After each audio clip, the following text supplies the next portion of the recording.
En 30 minutos, MF Economía e Inversiones y Radio 1000 te traen los principales temas económicos del mundo y de Paraguay con Economía a 1000. Este podcast es presentado por la Bolsa de Valores de Asunción, promoviendo los valores del mercado. Pero muy bienvenidos a esta emisión de Economía 1000, ya cerrando esta semana, la primera que arrancamos en esta cuarta temporada de este espacio económico, recordando que es una coproducción con la consultora MF Economía e Inversiones y por supuesto Radio 1000. Y como todos los días agradeciendo también el soporte correspondiente que nos dan nuestros compañeros, y ya le doy la bienvenida también a Ada Caballero. ¿Cómo estamos, Ada? ¿Qué tal? Bienvenida. Buen día, Prince, buen día a la audiencia, ¿todo bien y vos? Bien, acá ya con tapabocas también para la gente que nos está escuchando y nos está viendo, pero acá ya de alguna manera tratando de salirse de este cuadro gripal, muy atípico en esta temporada, pero bueno. Es momento de compartir las principales noticias económicas del día. MF Economía e Inversiones presenta las principales noticias económicas de Paraguay y el mundo. De acuerdo con Reuters, los precios del oro subieron hoy viernes, recuperándose de la fuerte caída previa en un contexto de retroceso de las acciones globales y persistencia de las tensiones entre Estados Unidos e Irán.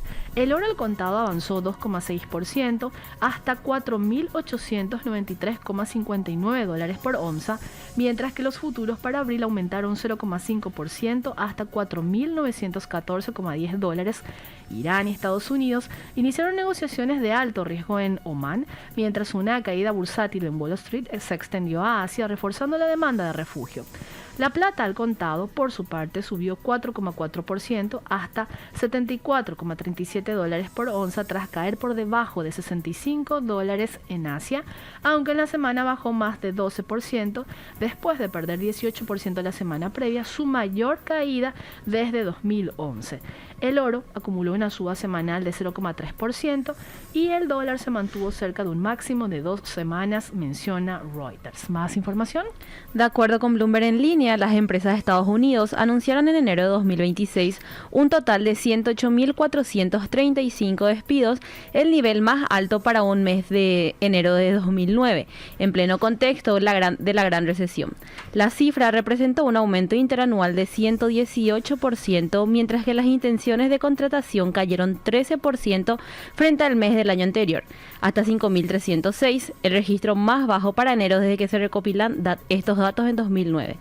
Casi la mitad de los recortes anunciados en enero se concentró en 3 grandes compañías, con anuncios de eliminación de 16.000 hasta 30.000 y alrededor de 4.500 puestos respectivamente. Las principales causas de los despidos fueron la pérdida de contratos, las condiciones económicas y los procesos de reestructuración en un contexto de mercado laboral frágil, con contratación débil aunque con señales de estabilización en la tasa de desempleo. Siempre con Bloomberg en línea, la administración de Estados Unidos reunió a representantes de 55 países en una cumbre sobre minerales críticos para reducir la dependencia de China y asegurar el suministro a sus fabricantes. Unión Europea, Japón y México acordaron avanzar en nuevas políticas, incluidos pisos de precios, y trabajar hacia un acuerdo multilateral vinculante sobre el convenio de estos minerales. El encuentro, de acuerdo con Bloomberg, incluyó el compromiso de Estados Unidos y la Unión Europea de cerrar un memorando de entendimiento en 30 días y un entendimiento con México para identificar minerales críticos y explorar pisos de precios. La administración destacó una capacidad de financiamiento de $100.000 millones y $12.000 millones también, financiada con un poco más de casi 1.500 o 1.600 millones de dólares de capital privado y un préstamo de $10.000 millones del Banco de Exportaciones e Importaciones, menciona Bloomberg. Ya de lo meramente internacional nos vamos a lo que está pasando a nivel regional. ¿Qué tenemos, a? Nos trasladamos hasta Argentina y de acuerdo con Bloomberg en línea, Argentina y Estados Unidos firmaron el 5 de febrero de este año un acuerdo de comercio e inversión que elimina cientos de aranceles entre ambos países. Estados Unidos acordó quitar más de 1.600 aranceles recíprocos sobre productos argentinos, mientras que Argentina eliminará más de 220 gravámenes a bienes estadounidenses, en línea con la estrategia del presidente Javier Milei de abrir la economía. El acuerdo fue suscrito en Washington y será enviado al Congreso argentino para su aprobación. El convenio amplía la cuota de exportación de carne argentina a Estados Unidos de 20.000 a 100.000 toneladas, con un impacto estimado de $800 millones adicionales. También prevé mayores importaciones argentinas de carne, automóviles y productos agrícolas estadounidenses, la eliminación de aranceles sobre maquinaria, repuestos médicos y productos químicos y una reducción a 2% para ciertas autopartes, además de compromisos en propiedad intelectual y comercio digital. De lo que está ocurriendo en Argentina y bueno, este acuerdo comercial con Estados Unidos, ya nos trasladamos hasta Brasil y de acuerdo con Agencia Brasil, las exportaciones brasileñas a Estados Unidos cayeron 25,5% en enero, totalizando 2.400 millones de dólares frente a los 3.220 millones del mismo mes, pero de 2025, mientras que las importaciones desde ese país disminuyeron 10,9%. El intercambio bilateral arrojó un déficit de 670 millones de dólares para Brasil y marcó el sexto mes consecutivo de caída en las ventas al mercado estadounidense tras la aplicación del recargo arancelario del 50% a mediados de 2025, del cual aún el 22% de las exportaciones permanece afectado por tasas adicionales de entre 40 y 50%. Siempre con Agencia Brasil, en contraste, el comercio con China mostró una evolución positiva en enero, con un superávit de 720 millones de dólares. El flujo comercial con China alcanzó 12.230 millones de dólares, mientras que el intercambio con Estados Unidos fue de 5.400 millones de dólares. Con la Unión Europea, Brasil registró un superávit de 310 millones y con Argentina un saldo positivo de 150 millones de dólares en un contexto de contracción del comercio bilateral. Seguimos avanzando aquí en Economía 1000 y se acaba de sumar a la mesa Enrique López Arce, especialista en temas laborales. ¿Cómo estamos, Enrique? ¿Qué tal? Bienvenido, gracias por estar con nosotros. Un placer verdaderamente, querida Prince. Hola, Ada, un saludo cordial a la audiencia. Y vamos a hablar de algo que nos interesa a todos, el empleo y también cómo está el dinero en nuestros bolsillos, Prince. ¿Quieres arrancar? Porque vamos a cambiar. Generalmente cuando nosotros hacemos una entrevista contigo tenemos como algo establecido, pero bueno, a mí me gusta un poco también salirme un poco de lo no estructurado en el siguiente sentido.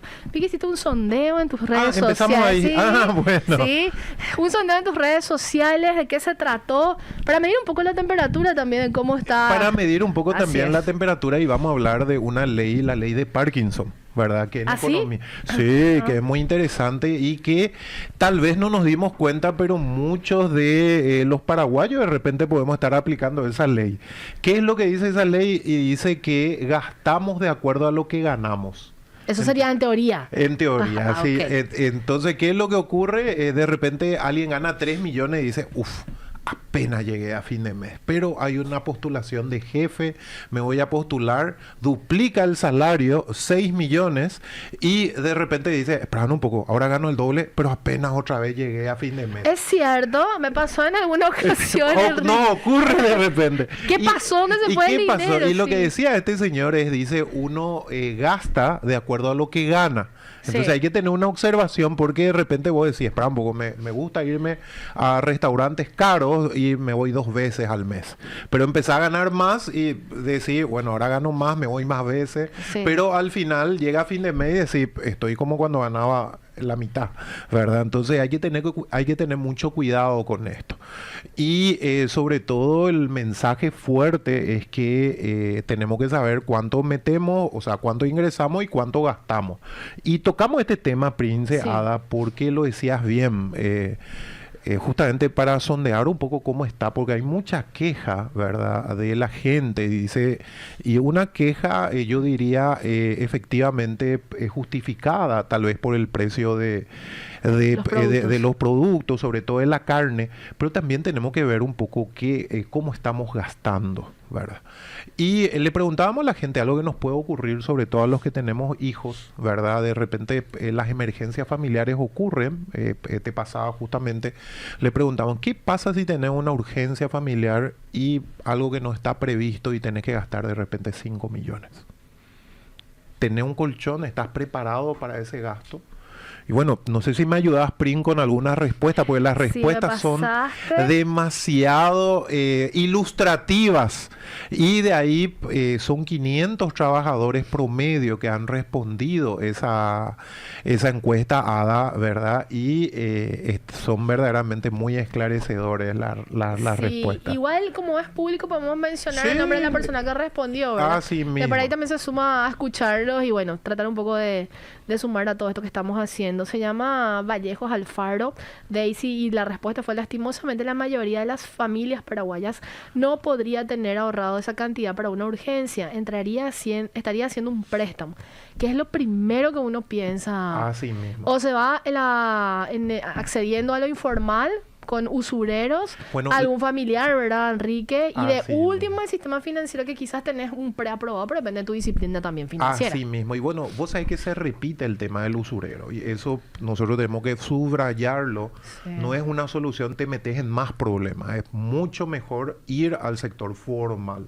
Llámese bancos, llámese financieras, cooperativas, casas de crédito, pero todas las que están supervisadas por el Banco Central. Entonces, subrayar un poquitito. O sea, los números nos muestran que 9 de cada 10, por lo menos estos 500 trabajadores, no tienen una bolsa de emergencia, ¿verdad? O sea, es uno nada más, Rodrigo Cardoso, que dice: normalmente suelo tener de 6 a 7 millones de emergencia, que ya no toco. En caso de tocar, me doy un plazo de máximo de 30 días para reponer, porque tengo 2 hijas. Y uno nunca sabe lo que nos espera. Ojalá todos pudiéramos ser Rodrigo, pero la gran mayoría, por ejemplo, Shirley dice: la verdad que no tengo nada de emergencia. Y ahora me hago esa pregunta. Diana dice: la verdad es que muy poca gente está preparada. Gloria dice: ¿cómo se ahorra? Porque apenas nos alcanza, Prince. Enrique, y ahí quiero ir profundizando en el tema. Esto también puede ser una cuestión cultural, en el sentido de la falta de educación financiera, o realmente lo que uno percibe no alcanza, o eso termina siendo una justificación de no ahorrar, porque generalmente creo que tienen un mal concepto, y corregime vos, que sos especialista también en el tema y vinculado con el sector también, que trabaja en tema de finanzas personales, etcétera. No hay que ahorrar de lo que te sobra, sino es tomarlo ya como parte de tu estructura de gastos. Entonces es como disciplinarse también, Enrique, ¿o qué? ¿Es una combinación de todo? Y vos sabés que nosotros estábamos, digamos, con la hipótesis, teníamos una hipótesis, pero quisimos profundizar, entonces pusimos 2 maneras de responder esta encuesta. Una a través de lo que leíamos, publicaciones públicas, y otras a través del WhatsApp. Y en el WhatsApp, o sea, no nos escribió nadie que de repente decía: tengo el colchón. En realidad, que escribió algo al WhatsApp era aquel que quería explayarse y decir: no me alcanza, ¿cómo preguntar eso? ¿Dónde vivís? ¿Cómo voy a ahorrar? ¿Verdad? Entonces ya se quejaban todito, pero ya acostumbrado un poco a eso. Claro. Y le agradecíamos por responder, y ahí profundizábamos. Y lo primero que le preguntábamos era: señora o señor, ¿usted sabe cuánto ingresa y cuánto gasta? Bueno, todos los que escribieron por WhatsApp, que aproximadamente eran unas 270 personas, ninguno sabía cuánto metía. Entonces, yo te doy la derecha, Prince, porque acertaste. Por eso le citábamos, ¿verdad?, a este experto, justamente a Parkinson, porque lo que está ocurriendo no tiene que ver con buscar, digamos, si bien todo el tema de los precios hay que trabajarlo, hay que rescatar a gente de la usura. Yo creo que Fomento debe moverse más. Sería el Banco Nacional de Fomento, el Banco Nacional, así mismo, la banca pública debería moverse más para rescatar a familias paraguayas que tienen hoy intereses altos. Pero también ocurre que, digamos, el paraguayo, su problema no es cuánto mete, ¿verdad? Solamente no es el problema, porque puede meter más, pero si es que no sabe gastar, va a seguir con el mismo problema, como decíamos al principio. Entonces, necesitamos con la base. Y la base está en conocerte a vos. ¿Cuánto estás metiendo y cuánto estás gastando? Y hay un señor que se llama Morgan Housel, ¿verdad? Que escribió un excelente libro que se llama El arte de gastar dinero, que dice las pequeñas decisiones, ¿verdad? Y hay un señor, sobre todo, que es muy simpático porque dice, bueno, yo trabajo para darme algunos gustos. Y yo lo que hago es, me tomo un par de cervecitas, dice, cada vez que hay partido. Y le pregunté cada cuánto hay partido. Y bueno, el problema es que ahora todos los días hay partido. Entonces, su presupuesto bueno, señor, sí. Exactamente, usted, pero no puede ser todos los días. Sí, porque veo no solamente fútbol paraguayo, veo fútbol internacional. Entonces le dijimos, bueno, pero 2 cervezas por 30 días, y vos tenés todos los días, ya, digamos, son 60 cervezas, que ¿cuánto está? O sea, ¿cuánto está saliendo de su presupuesto?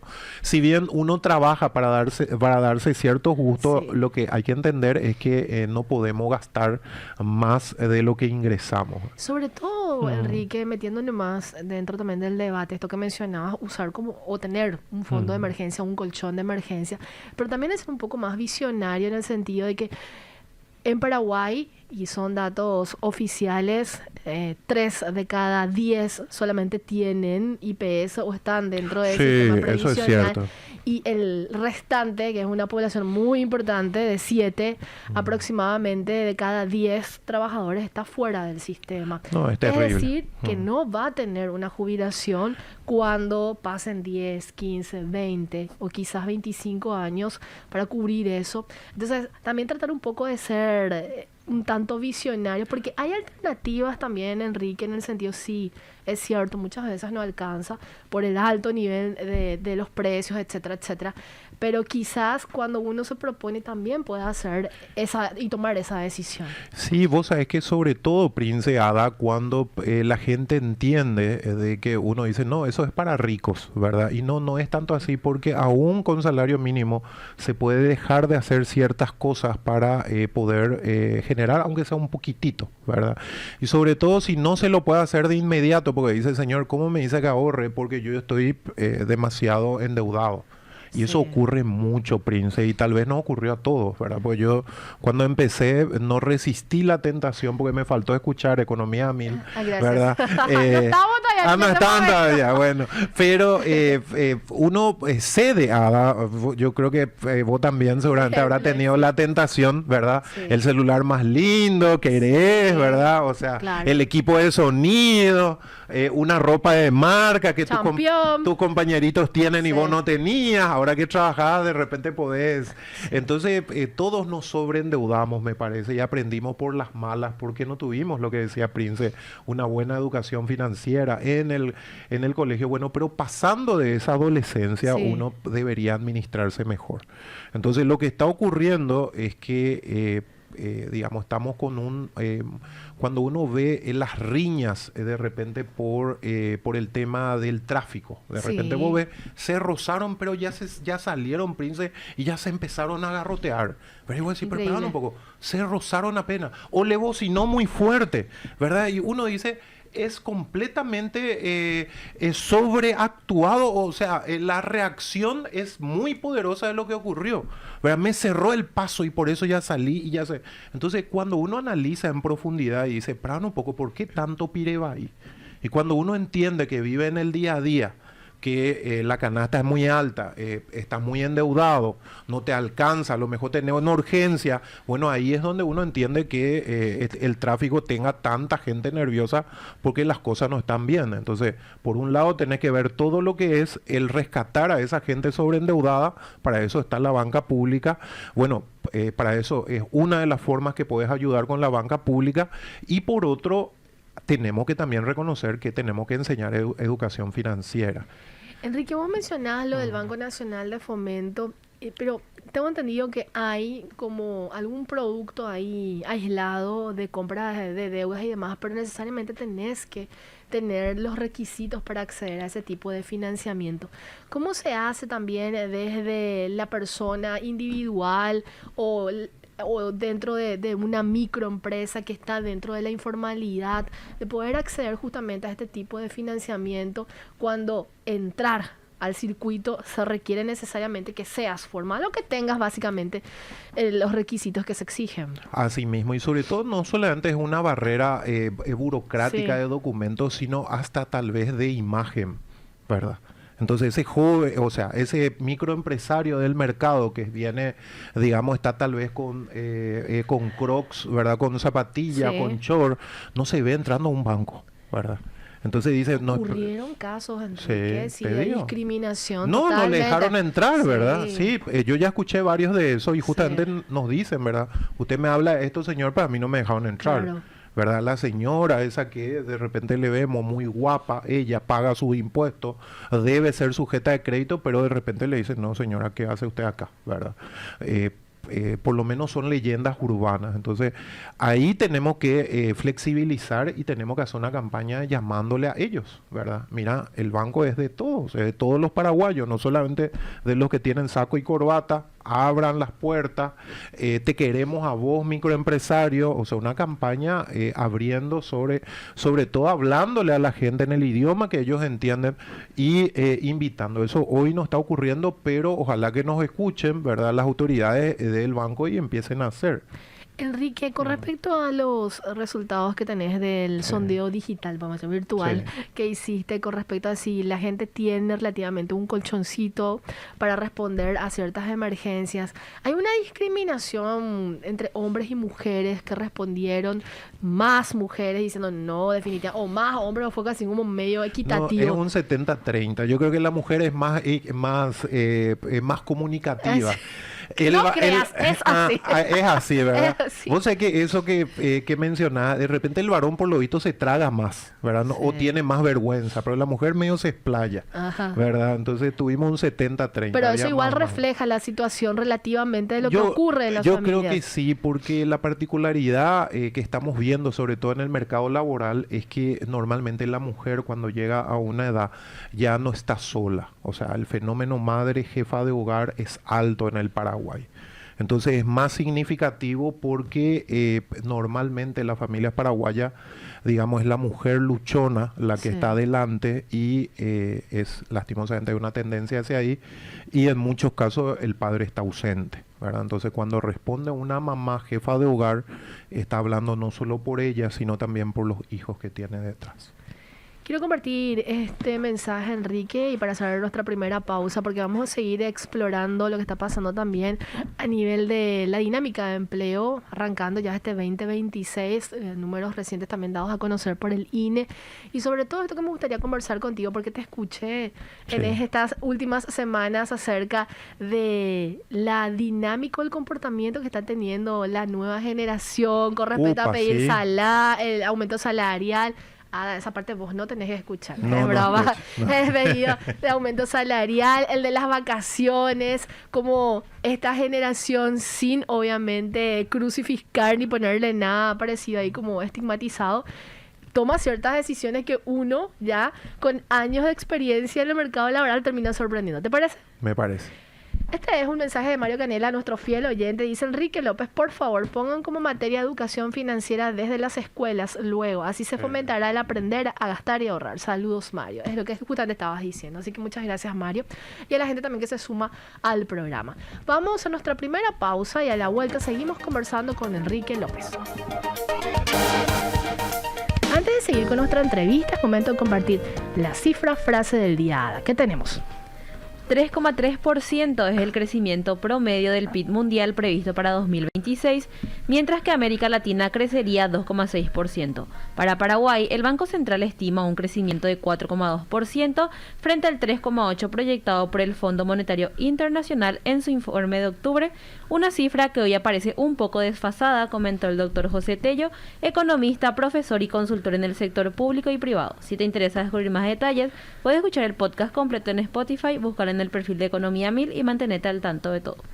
Y hablando de podcast, acá Enrique durante el corte me dijo, ya les empecé a seguir en el podcast de Economía 1000, así que gracias, Enrique. Seguimos en compañía de Enrique López Arce, especialista en temas laborales. Enrique, me gustaría hacer un zoom ahora en este tema de hecho me pasaste un gráfico que le pedimos a los compañeros que nos den el soporte correspondiente. La evolución que ha tenido el nivel salarial del sector privado, Enrique, un corte al cuarto trimestre ya, no, imagino que esta es una proyección que hiciste del cuarto trimestre. Sí, porque las cifras oficiales tendremos en febrero, finales de febrero. Ya en estas semanas, sí. Así mismo, por eso está en rojito. Sí, ahí asumí. Pero vemos una evolución un tanto de crecimiento en este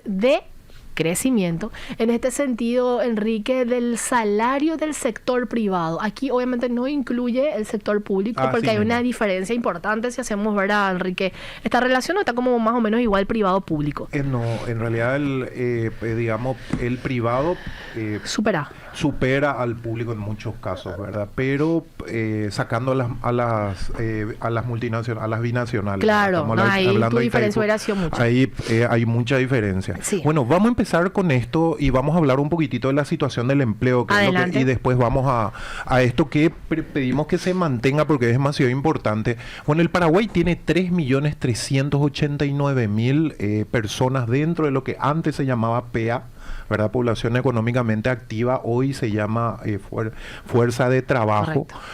Tenemos 165.426 personas dentro del desempleo abierto, 137.822 personas dentro de la subocupación.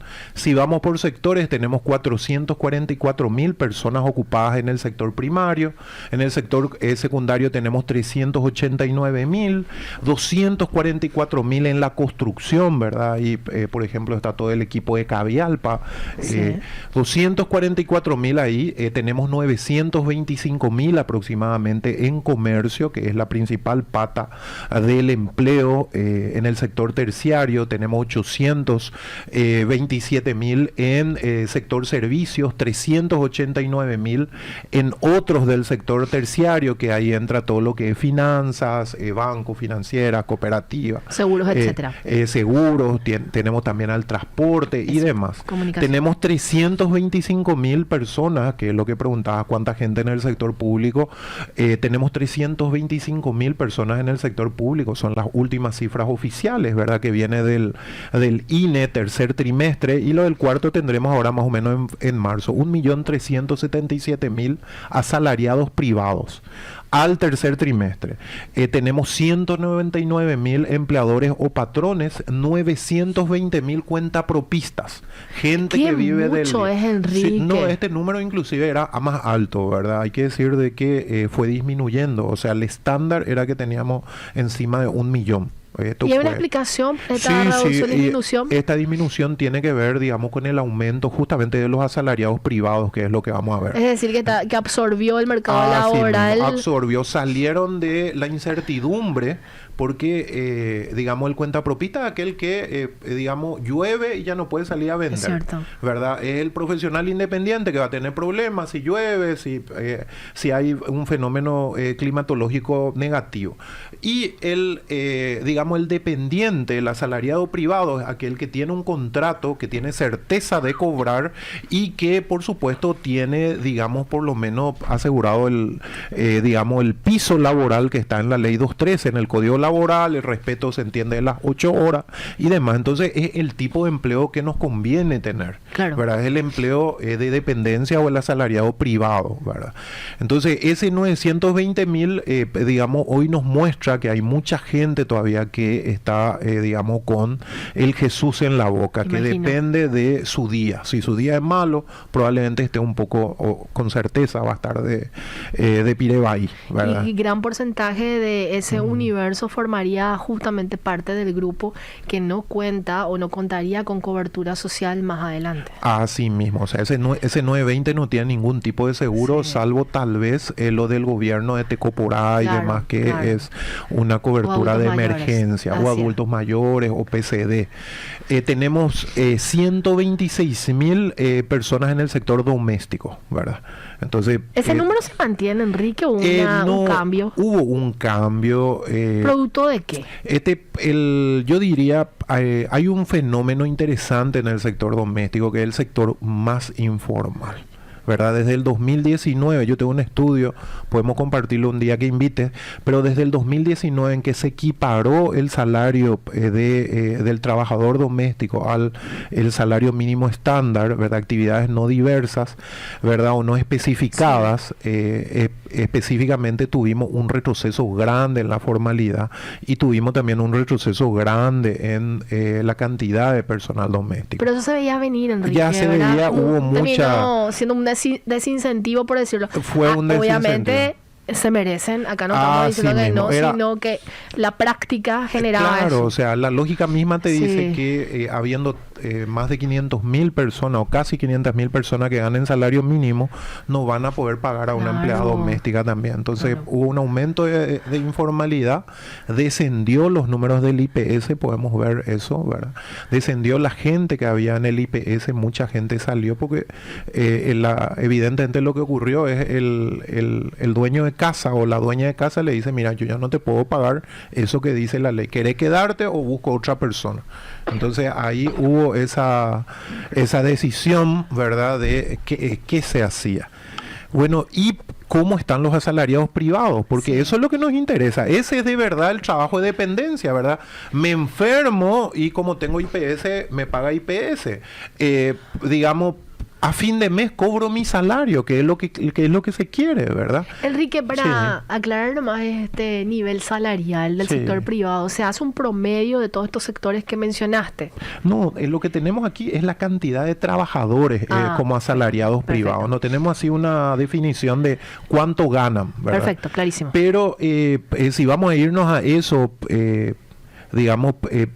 Prince, nosotros tenemos algo, nos dicen de que aproximadamente son 120.000 paraguayos, esto también cifras del INE en un informe que es informalidad hasta el 2024, que es lo último que tenemos, nos muestra o nos desglosa los salarios, ¿verdad? Entonces nosotros tenemos 120.000 paraguayos que ganan más de 3 salarios mínimos, estamos hablando de más de 9 millones de guaraníes, y más 199.000 que son los empleadores o patrones. Podemos decir que el 12% de nuestra fuerza de trabajo, de la gente en edad de trabajar, es la que gana aproximadamente de 10 millones hacia arriba. Solamente el 12%, el resto gana menos de eso. Y tenemos 200.000 paraguayos que trabajan en empresas encima de 100 trabajadores. Entonces, eso... digamos, de nuestros 3.389.000 es menos otra vez. Totalmente. Digamos, estamos hablando de un 7, un 8%. Entonces, nuestro mayor desafío, lo que más necesita el Paraguay es atraer a las empresas grandes, porque ahí están los buenos salarios. Nuestro principal problema dentro del ecosistema laboral es que nuestras empresas son muy pequeñitas, entonces no pueden pagar mucho, entonces estamos ahí con el Jesús en la boca, son informales, porque no pueden, hay barreras que no pueden superar. Y bueno, tenemos que salir de eso. Pese a existir una actualizada ley, que es la de fomento de la ley de MIPYMES, sin embargo es muy reciente, hay que decirlo. Vamos a darle todavía el beneficio de la duda, que tiene apenas igual recién nacida, ¿verdad? Una microempresa tiene que como reacomodar, hacer una reingeniería financiera si es que quiere de alguna manera supeditarse a esa normativa, ¿verdad? Tenemos la estadística que nos dicen de que de cada 2 o de cada 10, solamente 2, 3 pasan el 1 año de vida. Sí, ¿verdad? Así es. El 60% muere. Bueno, vamos a mirar cuánta gente tenía certeza de cobrar a fin de mes, que no dependen del día a día. El asalariado privado, el dependiente, en el 2022 Perdón, Enrique, le pedimos soporte correspondiente a los compañeros también. En el 2022 es 1.101.655, ¿verdad? Quiero que recuerden ese número, 1.100.000. Sí. Vamos a mirar cómo nos fue en el 2023, cambio de gobierno. Evidentemente no se le puede decir a este gobierno, digamos, responsable, porque toma el gobierno por la mitad. Entonces agarra normalmente el gobierno que se va deja sin fondos. Entonces estamos en una situación difícil. Y el 2023 empezamos con 1.118.000 y terminamos con 1.186.000. Estamos hablando de específicamente aproximadamente 62.000 empleos, ¿verdad? Entonces aumentó, eso es muy positivo, tuvimos 62.000 nuevos asalariados privados. cumple lo que había dicho el gobierno de generar más de 100.000, no, pero no podemos, cobrarle porque él agarró en mitad de año. El 2024 también arrastra todavía, ¿verdad? Es muy reciente, se fue todavía el 2024, hay que decir de que la canasta no ayudó, y fíjense que pasamos de 68.000 empleos nuevos asalariados privados en el 2024 a 1.196.000 en el primer trimestre, 1.224.000, y estamos hablando de menos de 30.000. O sea, el 2024 fue un año terrible para el asalariado privado. O sea, ¿que puedo ser abogada del diablo, Enrique? Sí, cómo no.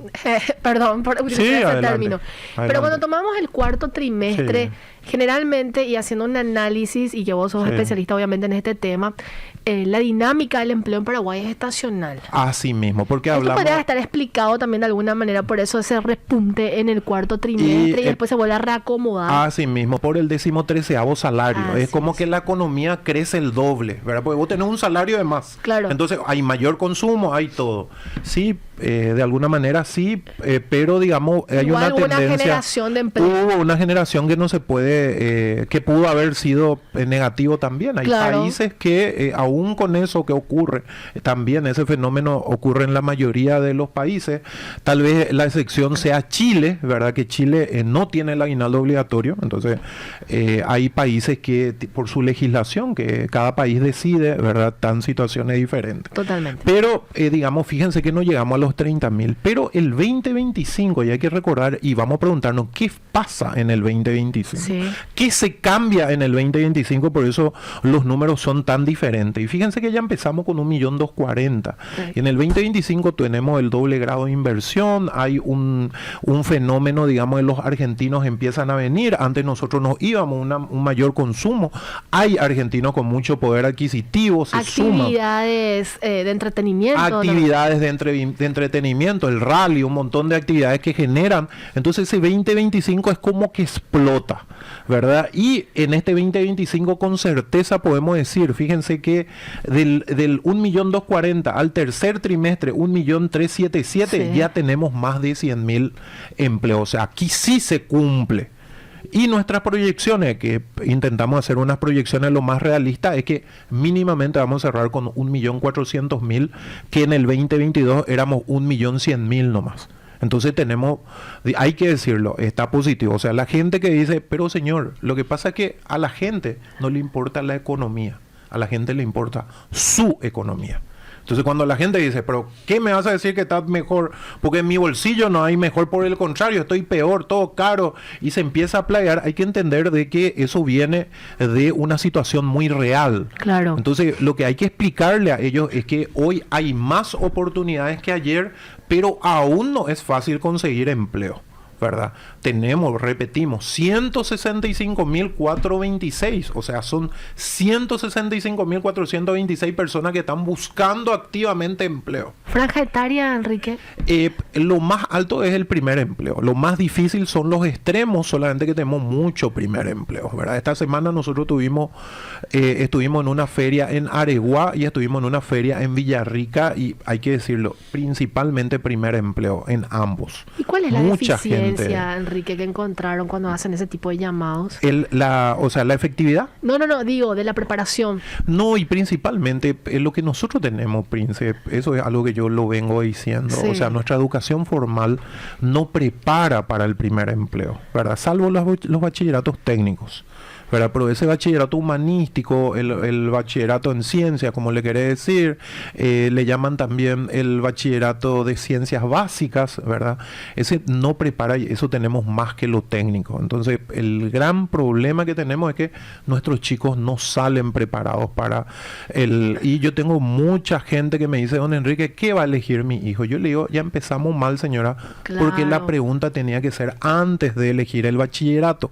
El bachillerato está para ayudarte después en tu vida, y nosotros dejamos pasar ese bachillerato. Son 3 años de tu vida que vos entraste nomás y no le diste la verdadera importancia, y te preocupás ya, y nosotros nosotros le llamamos, y bueno, señor, no se preocupe, no hay nada catastrófico, vamos a intentar reparar el avión en vuelo. Enrique, sugerencia en ese sentido, como para reforzar nada más, decías, ya cuando un chico ingresa al bachillerato, puede también, y tiene la alternativa de seguir algunos cursos relativamente cortos que ofrece el SNPP y otras entidades. Cooperativas. Si bien dentro de su lista del menú hay cursos que vos decís, esto ya no responde al mercado laboral porque está súper desfasado, hay otros que están muy actualizados como IA, informática, etcétera. Mismo. Y lo que hay que decir, Prince Ada, es que hoy ese consejo no solo es para los chicos, es también para la gente de más de 50. Pues acuérdense que la esperanza de vida ya es superior a la 80 en América Latina. Vamos a vivir, Dios mediante. Así es. Nadie es dueño de su vida, pero tenemos la esperanza de vida de llegar o pasar los 80. Entonces, digamos, a los 50 de repente estuviste en un sector que hoy ya no tiene empleo, porque el empleo es un ser vivo. Claro. Hay sectores que florecen y sectores que van decayendo, a lo mejor en lo que trabajaste toda tu vida, fotógrafo profesional. Y es bueno, cierto. hoy nadie le contrata, es casos excepcionales. Sí. Exactamente, entonces, espera un poco, tenés que reinventarte. Entonces, Totalmente. decirle a la gente, esto hay una linda estadística, a mí me gusta mucho la estadística que sacó alguien de la Argentina, que es lo más cercano que tenemos, que dice, en la Argentina el 30% de las audiencias de conferencias universitarias utiliza IA. En Estados Unidos, el 95%. El 95% de los universitarios, de gente que ya está en la universidad, utiliza la IA, ¿verdad? Entonces, no tenemos todavía los números en Paraguay, cuántos usamos, aunque sea mínimamente la IA, ¿verdad? Pero yo creo que estará seguramente en un 15, en un 20%.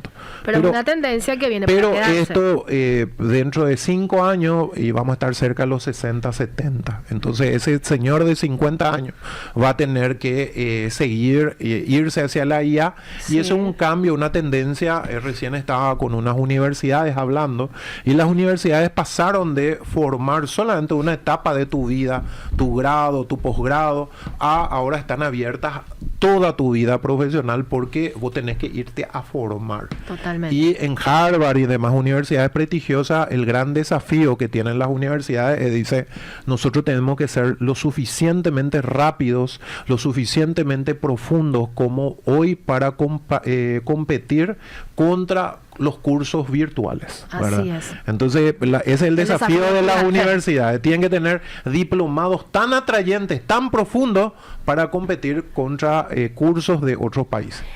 Nos queda una pausa, me está diciendo José, me tenemos que cumplir con nuestros auspiciantes. Y a la vuelta, Enrique, me gustaría centrarme rápidamente, porque nos van a quedar como 7 minutos aproximadamente, de cuál está siendo la oferta laboral que está existiendo en este 2026, lo que vos estás viendo y testeando, y qué es lo que realmente se está ofreciendo al mercado laboral. Hay realmente un desfasaje de eso, más o menos, para ir profundizando lo que decías anteriormente, que no hay una preparación para reunir justamente o incluirse dentro de esta necesidad que tiene el mercado laboral de las nuevas tendencias. ¿Podemos conversar sobre eso? Absolutamente. Vamos a nuestra última pausa y seguimos conversando con Enrique López. Gracias por escuchar Economía 1000.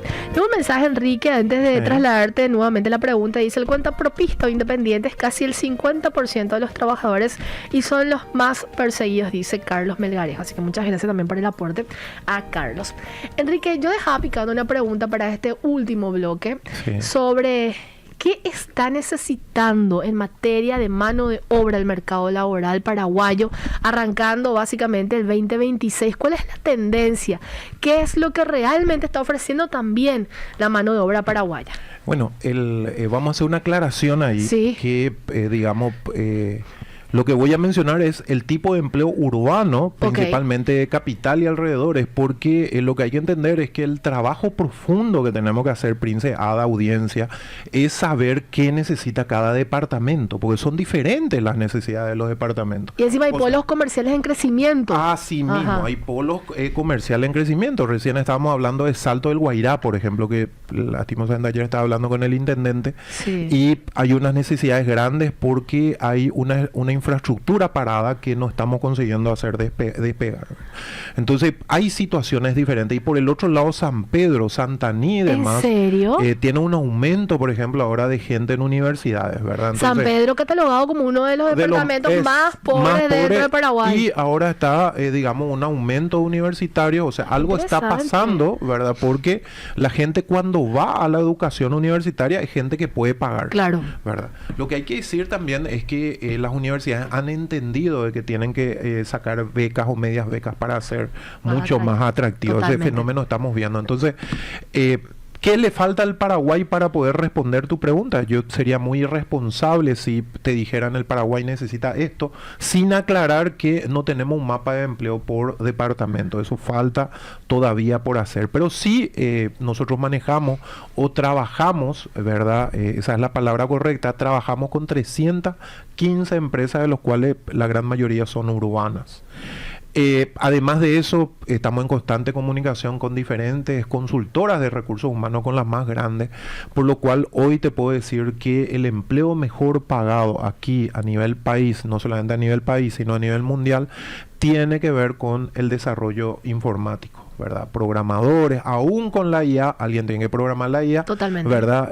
Programadores, digamos, todo lo que tiene que ver con ingenieros, con seguridad informática, o sea, más que nunca ese sector necesita, y la gran ventaja que tiene Paraguay, que sigue teniendo y lo va a tener seguramente 2 décadas más, tiene que ver con el verano o la primavera demográfica que estamos, cuando países desarrollados como Estados Unidos, Canadá, los países de Europa están en un invierno demográfico. Así fue.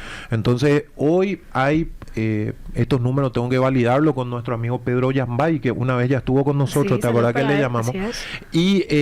Pero yo diría que fácilmente hay 2.000 paraguayos que están desde acá trabajando para empresas del exterior. Un buen número ese, Enrique. Un buen número, porque el salario promedio de un programador senior en Oracle, en Python, en otro lenguaje, está un poco encima de los $1.500, $2.000. O sea, ya hablamos encima de los 10 millones. Así es. ¿Verdad? Entonces, ese monto es muy importante. Entonces, la gente que nos escucha hoy, si tiene que... la gente que nos escucha hoy, si tiene que decidir qué le va a enseñar a su hijo, el tema informático es clave. Lo otro es el tema industrial, ¿verdad? Decíamos, tenemos 389.000 personas trabajando en el sector industrial, y eso va a aumentar por nuestro doble grado de inversión.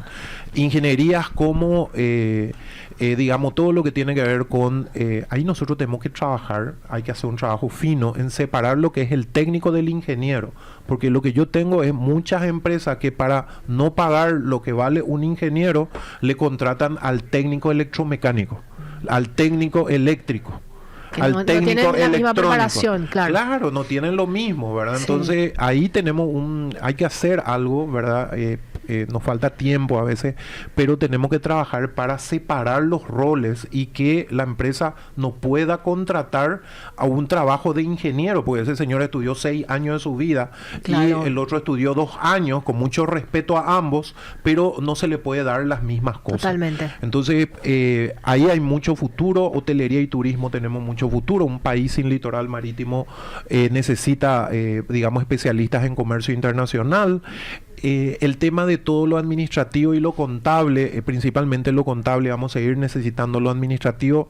Yo creo que tiene un jaque, ¿verdad? A medida que se vayan automatizando, entren más IAs y demás, vamos a tener cada vez menos administrativos, más gerentes administrativos, y se va a disminuir la gente. Eso es el famoso trabajo de cuello blanco, el empleo de cuello blanco. Esto está, digamos, en diferentes autores, expertos, analistas dicen cada vez vamos a tener, inclusive el Foro Económico Mundial dice cada vez vamos a tener menos trabajo administrativo, repetitivo, todo lo va a hacer ya la IA, y bueno, vamos hacia eso. Donde hay futuro y donde no hay futuro, y en todo lo que tiene que ver con psicología hay mucho futuro. Nosotros no le damos nomás el lugar adecuado, pero sí, yo creo que los psicólogos, los médicos, nos faltan médicos, ¿verdad? Son tentados muchos de nuestros médicos. No así enfermería. Enfermería está saturada, kinesiología también, fisioterapia también. Sí. Y bueno, eso es lo que puedo decir así rápidamente a grandes rasgos, apreciada Prince. Yo me quedo con la tarea pendiente, Enrique, de invitarte nuevamente porque este bloque lo vamos a hacer de manera mensual, como lo hicimos el año pasado. Si estás realmente ahí con tu agenda como para acomodar también. Y vos sabés que ya tengo algo. Fíjate, te voy a dar 2 datos, pero importantísimos. Decime. San Bernardino. Sí. 2024, 1.187 habilitaciones de vivienda. 2025, 1.309. En menos de 2 años, 2.500. Asunción, ¿cuántos edificios altos tenemos? Mira. Y aproximadamente en 2 años, casi 100 pedidos de aprobación. Entonces, interesante. Vamos a mirar porque este sector, digamos, justamente Raúl Constantino, que es el presidente de Capadei, nos decía, tenemos un café pendiente con él, a lo mejor lo podemos traer, de que le falta gente. Y esto ya lo decía Jensen Huang, ¿verdad? El que ganó más dinero con la IA. Decía en Estados Unidos, cuidado que al mirar todos otros lados, el plomero, el electricista, el técnico van a ser los nuevos millonarios. Así mismo. Enrique, un gusto tenerte en este espacio donde la gente puede tener ciertamente contacto contigo en todas las redes sociales. Así mismo, a las órdenes. Gracias, Enrique. Estuvimos en compañía de Enrique López Arce, especialista en temas laborales. Dejamos pendiente a nuestras noticias económicas diciendo que fue aprobada la propuesta normativa, obviamente, de reforma de la caja fiscal, pero eso lo vamos a dar mañana. De momento, ya tenemos que despedir. Nos reencontramos mañana puntualmente a las 12. ¿Dónde la gente puede encontrar nuevamente este capítulo? Pueden buscar en YouTube y en Spotify como Economía 1000. Que tengan un excelente fin de semana. Este podcast es presentado por la Bolsa de Valores de Asunción, promoviendo los valores del mercado.